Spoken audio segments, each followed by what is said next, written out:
My first question to you is, at the moment we have a very challenging economic situation in the world, especially following Brexit, and we have such huge drops in the recent times. What is actually happening with our economic situation at the moment in the world? I think right now, as a result of Brexit, we're seeing increased volatility as markets adjust to a perceived new reality in Europe. Markets factored in some of that risk before the Brexit vote, but with the UK supposedly leaving the European Union, and we still have to see the British invoke Article 5 to actually formally start the process, a lot of countries around the world are wondering what's going to happen to the English financial system. That has implications for large financial institutions, large investment banks like Goldman Sachs, Morgan Stanley, HSBC, and others that have been headquartered in London as the focus of their European business. Most likely, they may have to leave London. It just doesn't make sense anymore to do business from London on the European continent. We're also seeing a lot of, or probably will see a lot of migration flows from London. There were a lot of EU citizens working in London on EU passports who, if England leaves the European Union, will no longer be able to work there. So there's a lot of volatility, there's a lot of uncertainty, and that's taking shape in a lot of volatility in markets. In the past few days, we've seen that calming a little bit, but I anticipate that that will continue going forward. If we look at the moment what's happening with England, and let's put it in a situation like this, what's going to happen if they revoke Article 50 with Europe, but what effect that will have on North American markets and Russia and China, which are playing at the moment games between each other all the times?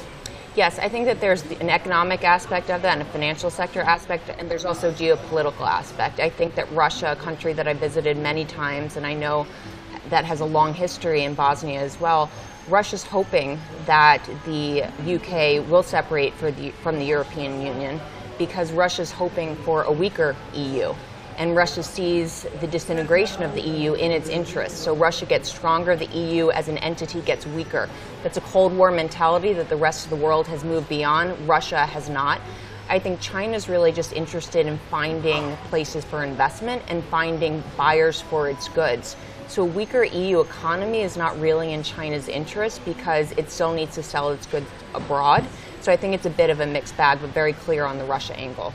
Let's move to the other important region in the world. Then you have a large experience there, that's the Middle East. Yes. And in the Middle East, we have now a situation that we have unstable Iraq, we have Syria, we have Turkey, we have migration crisis, we also have political turmoil in all those countries. How that situation will play out in the next period? What's going to happen over there?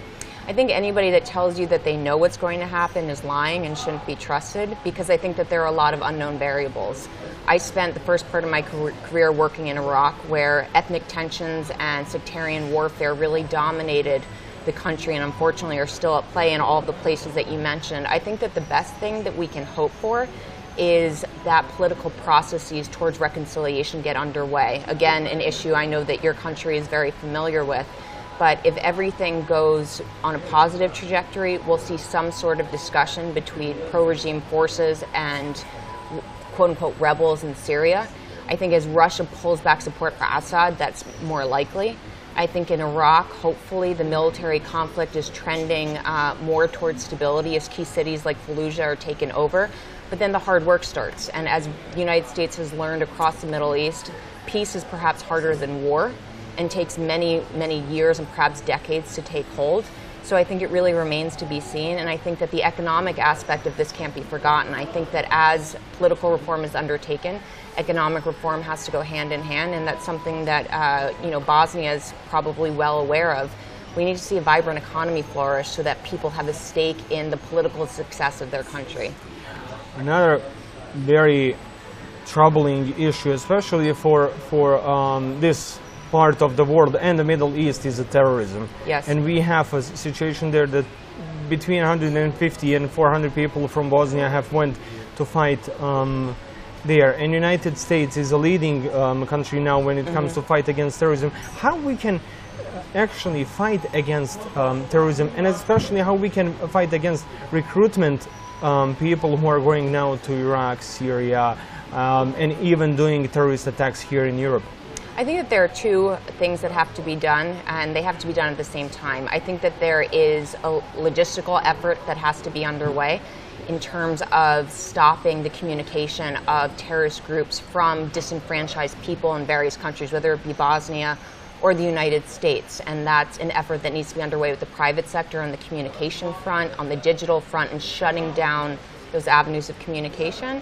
But we also have to look at the longer-term problem of countering violent extremism. And it's a fact that terrorists come from wealthy groups and they come from poor groups. What we're seeing a lot now, particularly with incidences that have happened in Western Europe and in the US, is disenfranchised youth calling themselves terrorists and being inspired by terrorist groups. And that's a function of youth unemployment. I believe it's 60% in your country. Poor education, poor access to jobs, and really no hope for a better future.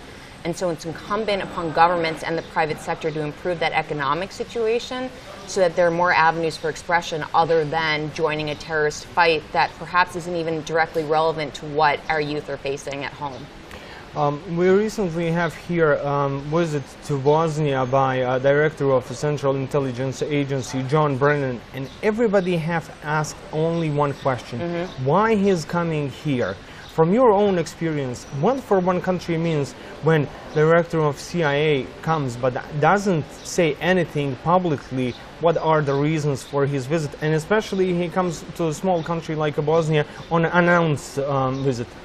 Well, I won't comment on intelligence matters anymore, or at all, because it wouldn't be appropriate to do so. But I will say that the United States government and the Central Intelligence Agency has very important intelligence sharing relationships around the world with a whole lot of countries. And Bosnia is, as you mentioned, home to many foreign fighters and really at the nexus of some key migration issues and flows to and from the Middle East. So I would imagine that if Director Brennan came, it was to talk about bolstering those intelligence sharing relationships to achieve a common objective, which I'm guessing in this case is stopping the flow of foreign fighters. So cooperation between countries, especially with United States and other Western European countries, should be our way in fight against terrorism here. I think it has to be. I think it has to be. This is a global problem. Nothing that happens in Bosnia is contained to Bosnia. It is global ramifications, and the Bosnian government and the U.S. government, as well as many others, are really seeking to stem the flow of foreign fighters and to stop the flow of violence. We've had too many people die around the world already as a result of terrorist actions, and both governments can take real steps separately and together to stop that from happening again. And my last question is, we have this migrant crisis which has not been seen since end of Second World War, and probably it's bigger than any other. Is there a way to prevent this to happen sometimes in the future as it's happening now? Doesn't matter in which part of the world, and we know that the migrants at this moment are coming from vast areas of the world, from several different continents. I think, unfortunately, as is often the case in war, hindsight is 20/20.